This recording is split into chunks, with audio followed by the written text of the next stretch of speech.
at you, dirty, smelling, standing on the road like a beggar.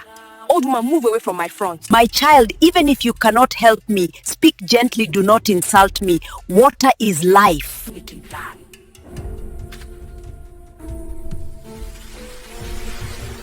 If you like water so much, drink this one. Obianuju always believed she was the finest girl in the entire village. She was known in her village as the most arrogant and spoilt girl anyone had ever seen. She was beautiful, rich, and proud. She walked like the road was built for her feet alone. She talked like every other human being was beneath her, and she behaved like her beauty could buy her a seat in heaven without repentance. People whispered about her pride, but Obianuju did not care. Her father spoiled her. Her father, Chief Nwachukwu, was a wealthy and influential man in the village. He loved his only daughter too much. Whatever Obianuju wanted, she got. When elders complained about her behavior, her father defended her. When neighbors cried after her insults, her father laughed it off. "She's still young," he would say. "She will grow." But pride does not wait to grow. It grows on its own. His wealth protected her, and her beauty made people silent. Because of this, Obianuju believed nothing bad could ever happen to her. But one hot afternoon, her pride led her into trouble that changed her life forever. That morning, the sun rose hot and unforgiving.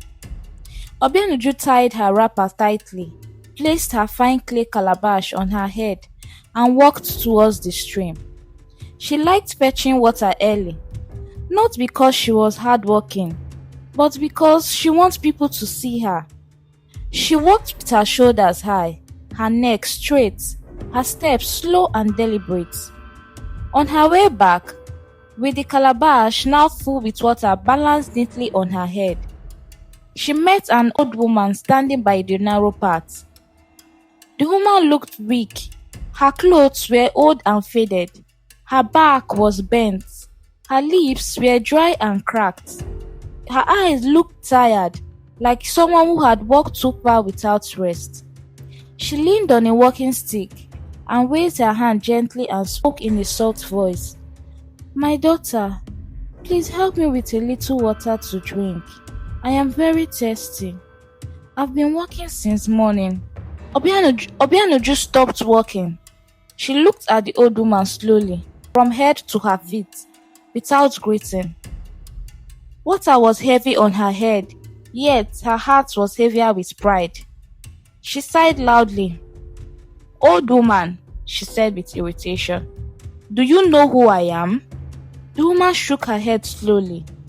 "I only know you are a child of this village," she replied calmly. That answer annoyed Obianuju. "So because you are old, you think I must help you?" Obianuju snapped. "Do you think water is free?" The old woman swallowed hard. "My child, I'm not asking for everything, just a small drink." Obianuju laughed, not softly, but mockingly. She rolled her eyes loudly and hissed. "Look at you," she said, "dirty smelling, standing on the road like a beggar." "Old woman, move away from my front, jare," she snapped. People passing slowed their steps to listen. The old woman did not shout. She did not insult her back. The old woman only spoke again, calmly, her voice trembling but firm. "My child, even if you cannot help me, speak gently. Do not insult me. Water is life." That was when Obianuju became more angry. She stepped closer. She lifted her chin proudly, and with deliberate wickedness, she removed the calabash from her head. Before the old woman could react, Obianuju poured the water on her. Instead of helping, the water soaked the old woman's clothes. It ran down her body. It splashed on the dry earth. Then Obianuju did something more worse. She leaned forward and spat on the ground in front of the old woman. "Since you like water so much," she said mockingly, "drink this one." She smiled, not an ashamed smile, a proud one. The old woman did not shout. She did not insult her back. The old woman closed her eyes slowly. Then she opened them and looked straight at Obianuju. Her voice was low, slow, heavy. "My daughter, as you have poured water on me in pride, so shall water follow you in shame." Obianuju rolled her eyes. "Is that all?" She scoffed. The old woman continued softly. "From today, you will never be dry. Fire will not dry you. Sun will not dry you. Water will cling to you until you learn humility." Obianuju laughed loudly. "Old fool," she said. "Go and rest. You are talking rubbish." She turned and walked away proudly. She had barely taken 5 steps when a cold drop landed on her neck. She stopped. Another drop followed. Then another. She touched her hair. It was wet. Water began to drip from her arms, from her fingers, from her wrapper. She stopped. What nonsense is this? She looked up. The sky was clear. The sun was still burning. The road was dry. Yet, she was soaked. People murmured, "What is happening? Is she standing in water? Why is she dripping?" She wiped her face. The water did not stop. Obianuju panicked and ran home. Obianuju ran into the compound that evening with her wrapper dripping water behind her like a trail of shame. Each step she took left wet footprints on the dusty ground. Her father, Chief Wachuku, was sitting outside on a wooden chair, enjoying the evening breeze after a long day. The moment he saw his daughter rush in crying, he jumped up in alarm. "My daughter! My precious daughter! My jewel!" he shouted. "What happened? Who touched you? Why are you crying like this?" Obianuju fell to her knees in front of him, sobbing uncontrollably. "Papa, Papa, something happened on the road." Chiwachuku bent down and lifted her gently. Calm down, talk to me slowly." Obianuju wiped her wet face. Yet, water kept dripping. "Papa, an old woman stopped me and begged for water. I insulted her. I poured water on her. I spat in front of her. She warned me, and then she vanished." Her father frowned, but then laughed loudly. "Vanished?" he repeated.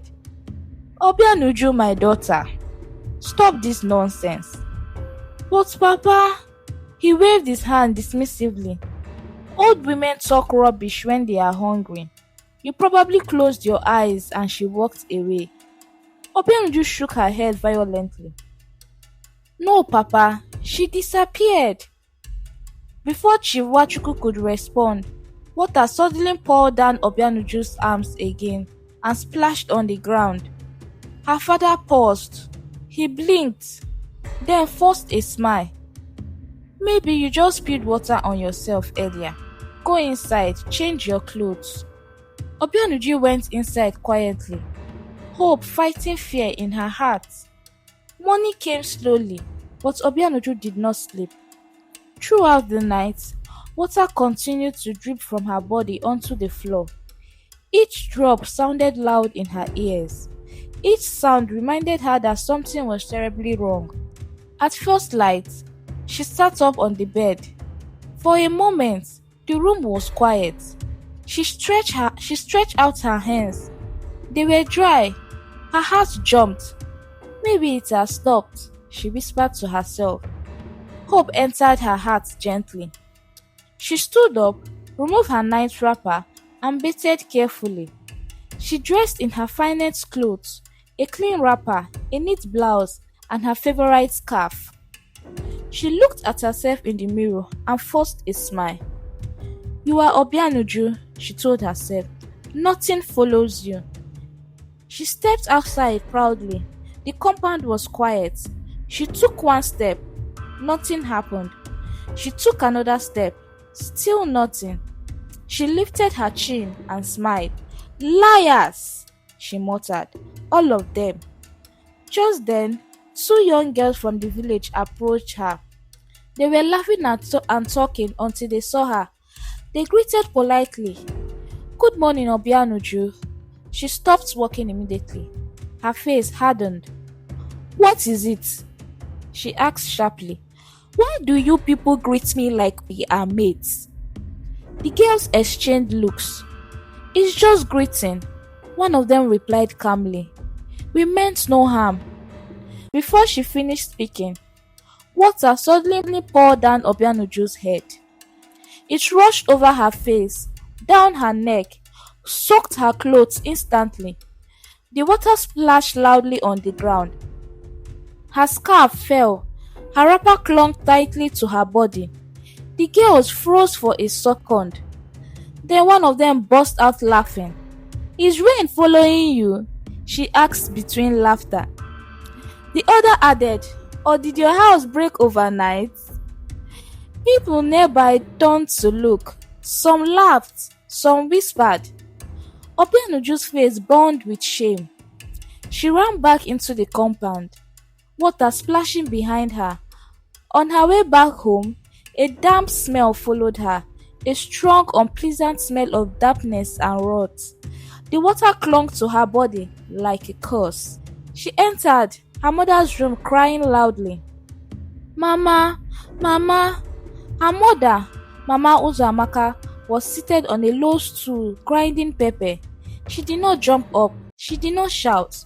She only looked up slowly. What is this noise so early in the morning? She asked calmly. Obianuju rushed to her and knelt down. Mama, help me, she cried. This thing has started again. Water dripped steadily from her hair onto the floor between them. Her mother watched silently for a long moment. Then she sighed deeply. So it did not stop, she said quietly. Obianuju shook her head violently. No, Mama, it didn't stop. I thought it had stopped. Her mother wiped her hands on her wrapper and leaned forward. Sit down, she said. Tell me everything again. Obianuju sat. She explained from the beginning, slowly, emotionally, how the old woman begged, how she insulted her, how she poured the water, how she spat, how the curse was spoken, how the water started following her. Her mother listened without interrupting. When Obianuju finished, she said softly, I warned you. Obianuju looked up sharply. Mama, this is not time for warning. This is time for help. Her mother shook her head. Help does not come before humility. Obianuju frowned. What are you talking about? Her mother stood up slowly. Since you were small, you have never respected anyone. You insult elders. You look down on the poor. You talk to people as if they are animals. She paced the room slowly as she spoke. I begged your father many times. I told him this girl will bring trouble into this house. Obianuju scoffed. So now it is my fault? Her mother turned sharply. Yes, it is your fault. Obianuju stood up angrily. Mama, you are always taking side of outsiders. Her mother raised her voice for the first time. Outsiders? Is an old woman from your village an outsider? Water dropped loudly on the floor again. Her mother pointed at it. Look at that. Even water is correcting you. Obianuju broke down, crying. Mama, I am scared, she said softly. I don't want people laughing at me. Her mother softened slightly. Fear is good, she said. It teaches what pride refused to teach. She sat back down. This thing will not stop until your heart changes. Obianuju wiped her tears angrily. So what should I do? Sit and be smelling like wet clothes forever? Her mother replied calmly.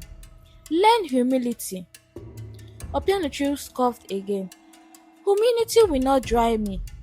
Her mother looked at her sadly. Fire will not dry you either.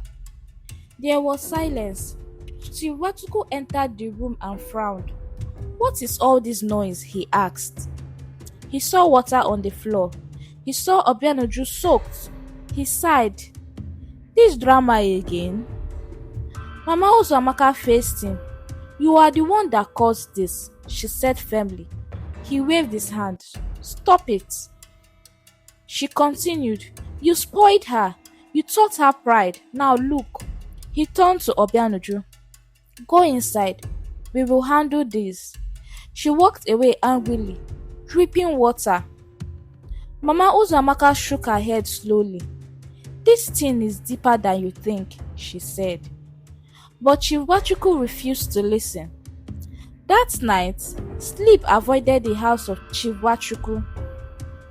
Water continued dripping steadily from Obianuju's body as she lay awake, staring at the ceiling. The sound of the drops hitting the floor echoed through the quiet house. Dun, dun, dun. Each sound was like a reminder of her disgrace. In the outer room, her parents sat in silence. Mama Uzomaka was the first to speak. This thing is not ordinary, she said quietly. I have lived long enough to know when a problem is spiritual. Chief Wachuku scoffed. Everything is spiritual to you, he replied. She probably has a sickness. Mama Uzamaka turned to face him fully. Sickness that follows insult? She asked. Sickness that started the same moment she disgraced an old woman? He shifted uncomfortably. You are exaggerating, he said. Old women curse every day. Nothing happens. She shook her head. This one happened. Silence filled the room again. After a long while, Chief Bachuku spoke. Tomorrow morning, I will take her to a native doctor, he said finally. Let us see if this thing will continue. Mama Uzomaka nodded slowly. Go, she said, but charms cannot wash away pride. Early the next morning, Chief Bachuku and Obianuju set out. Obianuju wrapped herself tightly, trying to hide the wetness, but water still dripped from her clothes, leaving marks on the dusty road. As they walked, people stared. Some whispered openly, Is that not Obianuju? The proud one? Yes, look at her. She is soaked again. A woman nudged her friend. So it is true, she said. Pride has legs. Obianuju clenched her teeth and walked faster. At the shrine, the native doctor, Dibia Okore, sat beside the shrine, grinding herbs slowly. Charms hung from the tree above him. Chief Bachuku greeted respectfully. My father, he began, I have brought my daughter. Something is troubling her. The Dibia looked up slowly and studied Obianuju from head to toe. Water dripped from her hair onto the ground. He did not speak immediately. He closed his eyes. After a long silence, he said, This is not sickness. Chief Bachuku's heart sank. It is a curse. The Dibia continued. A curse born from pride. Obianuju rolled her eyes slightly. Can you remove it or not? She asked rudely. Her father turned sharply. Keep quiet. The Dibia raised his hand. Let her speak, he said calmly. It will reveal the truth. Obianuju crossed her arms. I insulted an old woman, she said. She cursed me. That is all. The Dibia nodded. You poured water on her. Obianuju hesitated. Yes. You spat on her. She looked away. Yes. The Dibia sighed deeply. You insulted what you did not understand. He turned to Chief Wachuku. This curse is heavy, but I will try. He brought out herbs. He muttered incantations. He tied charms on Obianuju's wrist. Tonight, he said, rub this powder on your body and sleep alone. Hope returned briefly to Obianuju's heart. That night, she followed the instruction exactly. She slept believing morning would bring freedom. Morning came. Obianuju dressed beautifully and stepped outside confidently. For a moment, nothing happened. She smiled. Then she saw Ngozi, a quiet village girl who greeted politely. Good morning, Obianuju. Obianuju frowned. What is it? Must poor people greet me every time? Ngozi apologized softly. I only wanted to be your friend. Obianuju laughed cruelly. You, my friend? Look at yourself. She raised her hand and slapped Ngozi. Suddenly, water poured down Obianuju's head like rain. It splashed loudly. Her clothes soaked instantly. The smell returned stronger. Ngozi burst into laughter through tears. So after slapping me, water is slapping you back. People came out of their houses. Children pointed. Obianuju ran home, soaked and broken. She marched straight to the shrine. You are a liar, she shouted. Your charm didn't work. The native doctor looked at her calmly. No wonder the spirits are dealing with you, he said.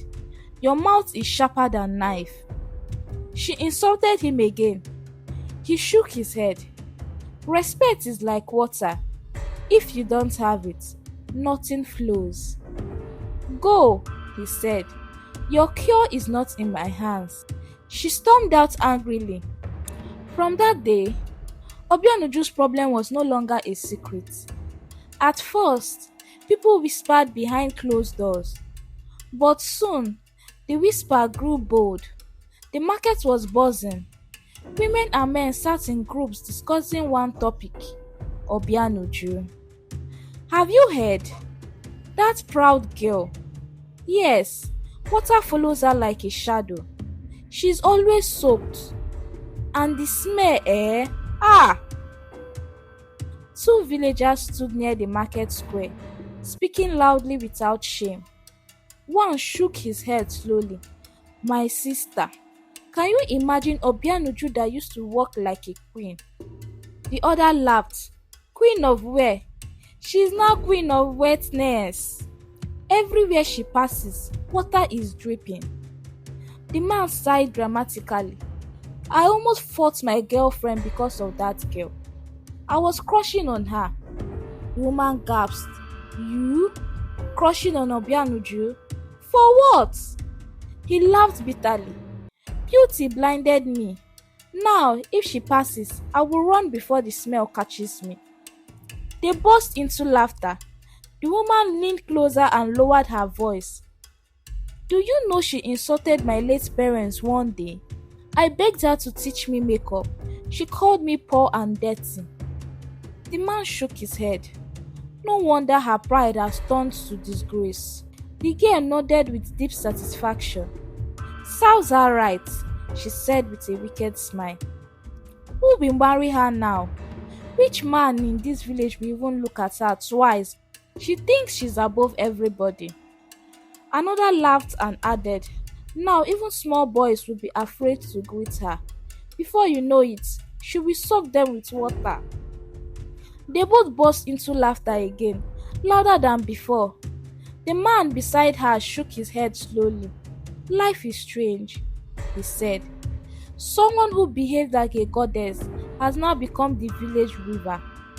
Once you see wet footprints, just know Obianuju has passed. The girl laughed harder. Her beauty has turned to wasted furniture, she added cruelly. No man will come near her unless he wants his clothes soaked and his nose offended. Her character has destroyed her future. They laughed again, careless and loud. They did not know, they did not see. Obianuju was standing not far behind them. Hidden by the thick mango tree, she had gone out quietly to fetch water, hoping nobody would notice her. She had wrapped her clothes tightly. She had prayed silently, but instead of peace, she heard everything, every insult, every word, every reminder of who she used to be, every painful truth thrown like stones. Her heart cracked slowly. Tears gathered in her eyes. She covered her mouth tightly so they would not hear her crying. Their words stabbed her deeper than any slap, deeper than any curse. She had once believed she was perfect, untouchable, adored. Now she was nothing more than a village joke.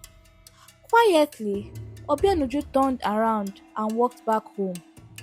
Water dripped from her wrapper as she walked, each drop sounding louder than the last in her ears.